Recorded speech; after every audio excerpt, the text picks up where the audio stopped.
So here we are in Tocumwal, on the border between Victoria and New South Wales.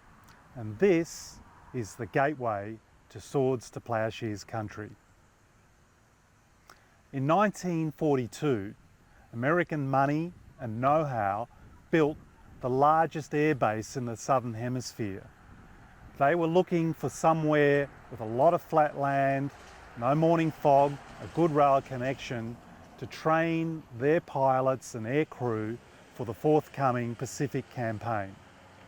This became the location of a great wartime airbase. B-24 Liberator aircraft flew over the skies of Tocumwal, training their aircrew for the island campaigns and Papua New Guinea campaigns conducted by the Allied forces. In time, the Americans moved north as the campaigns moved into the islands and north of Papua New Guinea. The RAAF took over as part of the Empire Air Training Scheme. Pilots, navigators, air gunners and bombardiers, technical trades made Tocumwal their home. When the war ended, this was 7 aircraft depot. This was a regional place to concentrate all of the aircraft that were no longer required. Under Lend-Lease, the Australian government was required either to pay for US-built aircraft or to scrap or destroy them. The decision was taken to rationalise what at that time was the 4th largest air force in the world. Liberators, Mustangs, Kitty Hawks, Spitfires and Mosquitoes were cut apart.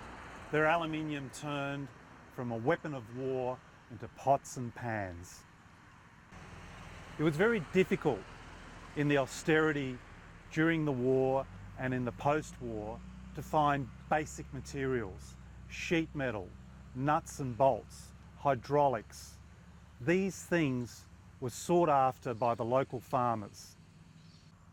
From Tocumwal, contractors like Hughes Trading took apart these aircraft and sold the bits and pieces out throughout the district. Whole aircraft lay like beached whales on the aerodrome of Tocumwal, where contractors cut them apart. Whole aircraft were purchased by farmers for a fraction of the price that they cost to build. And they bought them just for the petrol in their fuel tanks. And they used these aircraft over the years, their bolts, their sheet metal, to fix and make things on farms that have lasted for maybe 70 years. And so we're on a journey to find these swords that were turned into ploughshares.